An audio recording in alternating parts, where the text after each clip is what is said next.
ठीक है, so this is for sure and this is the outline. अभी Afghan defence minister को हमने कतर के विज़िट पे देखा, मुल्ला याकूब को। वैसे कहा जाता है कि उनके लीडर्स पर, उनके ऑफिशियल्स पे पाबंदियां हैं। पाकिस्तान का और इंडिया का विज़िट कैंसिल हुआ, फॉरेन मिनिस्टर उनके आ नहीं सके, बट अब वो कतर में हमें दिखाई दिया। और उसके बाद अभी एक कपल था, 8 माह से हिरासत में था अफ़गान तालिबान की, वो रिहा हो गया है एफर्ट से। तो ये कनेक्टेड है विद कतर? कतर के साथ तो बड़े पुराने तल्लुकात है। कतर के अंदर ही तो सारे अमेरिकनों के साथ नेगोशिएशंस हुई थी। All the negotiations the Taliban had over the years, जहाँ अमेरिका की तरफ से ज़ल्म कंडक्ट करता था जी। और तालिबान तो हमेशा आते जाते थे वहाँ, और कतर ने बहुत अहम रोल अदा किया है इन द फाइनल एग्रीमेंट, दोहा मुज़ाकरात में। Yes absolutely. और ये कतर ये रोल बना लिया उसने अपने लिए। शुरू उसने तालिबान के से किया था, और अब वो और भी अब ये हमास वगैरह के ऊपर भी वो आ गया था। तो आई थिंक कतर अपने आप को ये रोल प्ले करना चाहता है कि आप यहाँ आके न्यूट्रल कंट्री में आके कि आप बात कर सकते हैं, we can provide these facilities.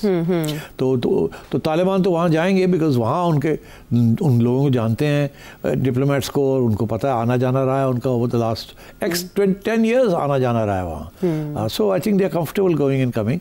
और अगर कोई हॉस्टेज नेगोशिएशंस हैं या किसी को जेल में डाला हुआ है उनको छोड़ना है या कोई इस किस्म की कोई चीज़ है, तो वो कतर में ही जाके नेगोशिएशंस होती है।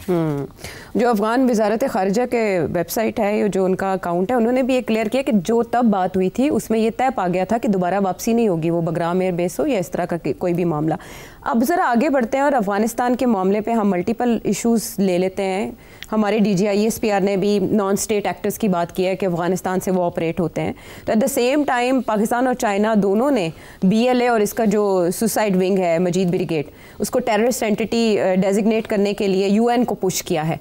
ये कितना अहम समझते हैं आप इन दोनों का, स्पेशली ये कदम उठाना? देखिए, अब 3 बातें होगी ना यहाँ। पहली बात तो ये है कि DGISPR ने क्या कहा है। DGISPR ने एक इंटरव्यू में फॉरेनर को ये कहा है, उन्होंने कहा जी कि इंसर्जेंसी हो रही है बलूचिस्तान में और KP में, तो इसके बारे में आप क्या कहते हैं? तो उन्होंने आगे से जवाब दिया, इंसर्जेंसी नहीं है, टेररिज्म है। फ़र्क है इंसर्जेंसी में और टेररिज्म में। तो उन्होंने ये एक्सप्लेन किया, इंसर्जेंसी होती है कि डोमेस्टिक इंस्पायर्ड, ठीक, किसी किस्म की रिवोल्ट, किसी किस्म का इंसर्जेंट्स।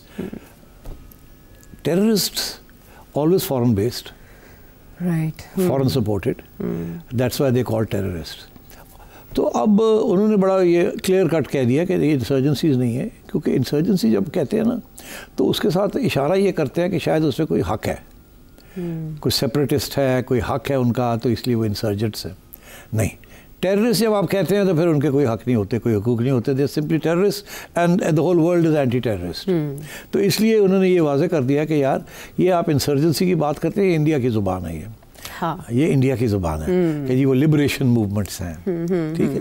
तो मगर हमने तो बड़ा क्लियर कट कर दिया कि that's not a liberation movement, it's an terrorist movement backed by India. इसी तरीके के साथ TTP जो है, that's a terrorist movement and supported by India again.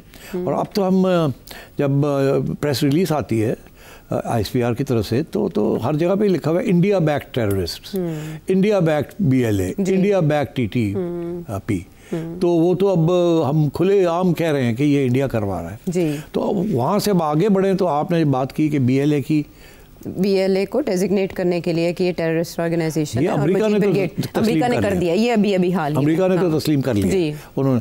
अब हमने अप्लाई किया है टू द UN कि आप इनको भी आप डिक्लेयर करें। अच्छा, उससे बड़ी इंटरेस्टिंग बात यह है कि अभी हमने वो अभी वोटिंग पे नहीं आया जी। इंडिया के अंदर मीडिया को फीड किया गया है कि आप ये कहें कि जी अमेरिका ने रिजेक्ट कर दिया, UK ने रिजेक्ट कर दिया, फ्रांस ने रिजेक्ट कर दिया, और अच्छा, ये जो है इनको declare them as terrorist organisations, ये रेजोल्यूशन पास नहीं होगी। अच्छा, उन्होंने इंप्रेशन ये दे रहे हैं कि अभी ऑलरेडी ब्लॉक हो गया है। ऐसी कोई बात नहीं है। अच्छा, ऐसी अब अमेरिका एक तरफ उनको टेररिस्ट करार देता है इन देयर डोमेस्टिक स्टेटमेंट, और UN में जाके वो ब्लॉक नहीं कर सकता। देखिए, America can't take 2 positions on the same 2 organisations. एक तरफ उनको कहा जा रहा है कि दे आर टेररिस्ट ऑर्गेनाइजेशंस, फिर UN में जब ये होता है तो अमेरिका उनको ब्लॉक नहीं करेगा, नहीं कर सकता। डबल स्टैंडर्ड्स नहीं हो सकते, नहीं, वो तो फिर उड़ जाता है ना बंदा, एक ही गल है। सो तो सो आई थिंक ये इंडिया इस किस्म का प्रोपेगेंडा कर रहा है। और इंटरेस्टिंग बात यह है इसलिए बिकॉज इंडिया की इस्टेब्लिश्ड लिंक्स है नाउ विद बोथ एंटिटीज, तो इसलिए ये प्रोपेगेंडा ये हो रहा है।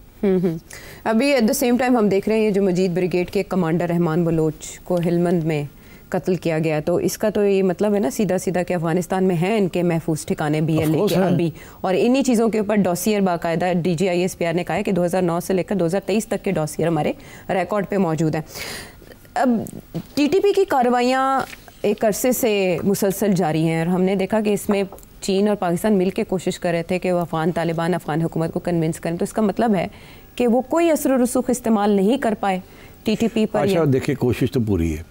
चाइना ने भी बहुत समझाया तालिबान को, पाकिस्तान ने भी बहुत समझाया है, मगर मसला एक है ना, मसला ये है कि तालिबान की हुकूमत इतनी तकड़ी नहीं है कि वो इन दोनों को डाउन करे इनके ऊपर। उन्हें खुद डर है कि अगर उन्होंने BLA का तो इतना इशू नहीं है, TTP का भी इशू है जी। उन्हें TTA को ये फिक्र है कि अगर उन्होंने पाकिस्तान को खुली छुट्टी दे दी टू अटैक TTP, तो TTP के जो कारकुन हैं और जो वहाँ अलकायदा बैठी है और दाइश बैठी है, ISIS, वो जो है वो सारे मिल ना जाएं against the Afghan government, because ideology तो एक ही किस्म की है ना जी। मिलके ही उन्होंने अमेरिका के खिलाफ जिहाद किया था।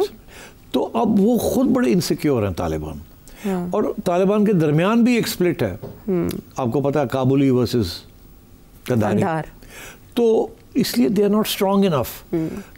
इसलिए मेरा ख्याल है वो ज़्यादा ये हो सकता है कि वो आपको आंख मार दें कि आप जो कुछ कर सकते हैं कर लें जी, हम आपको क्रिटिसाइज़ करेंगे जब आप ऐसी काम करेंगे, मगर क्यों हमारी मजबूरी है, हम खुले आम उनके खिलाफ नहीं जा सकते। एक बात। दूसरी बात, एक और बहुत अहम है कि तालिबान भी इस वक्त आइसोलेटेड हैं, कि ज़्यादा मुल्कों ने उनको तस्लीम नहीं किया। सपोर्ट उनके पास नहीं है, पैसे नहीं है, मईशत नहीं चल रही, आइसोलेटेड है। इंडिया उनकी मदद कर रहा है, इस इंडिया के साथ उन्होंने अपने तल्लुकात बना लिए हैं, क्योंकि आपके साथ तल्लुकात नहीं बन रहे हैं बिकॉज ऑफ TTP और BLA। तो उन्होंने भी लाइक अ क्लासिक, जो मुल्क अपने मफाद को प्रोटेक्ट करने के लिए वो हमेशा कोई ना भी ऑप्शंस रखते हैं अपने पास। पाकिस्तान के साथ डीलिंग करने के लिए उनको कोई ऐसे फैक्टर्स चाहिए कि ताकि पाकिस्तान उनकी बात माने। वो क्या है, ऑफसेट करने के लिए इंडिया जी, ठीक, बिल्कुल। इस जैसे हम जब अमेरिका के साथ बात करते हैं तो चाइना के साथ भी तो सब पीछे रखा हुआ है ना, बार्गेनिंग चिप के तौर पे यूज हो जाता है। आप सारे अंडे कहीं एक बास्केट में नहीं डालते। आप कहीं आप कहते हैं हमारी मजबूरी है, ये हम नहीं करना तो चाहते हैं मगर हम कर नहीं सकते, अवाम खिलाफ हो जाएगी या फलाना हमें अटैक कर देगा, तो ये चीज़ें डिप्लोमेसी में चलती हैं। तो तालिबान जो हैं वो इस वक्त इतनी स्ट्रॉन्ग फोर्स नहीं है अफगानिस्तान में कि वो TTP को उड़ा के रख दे बिकॉज अब पाकिस्तान कह रहा है, या BLA को निकाल दे क्योंकि पाकिस्तान कह रहा है।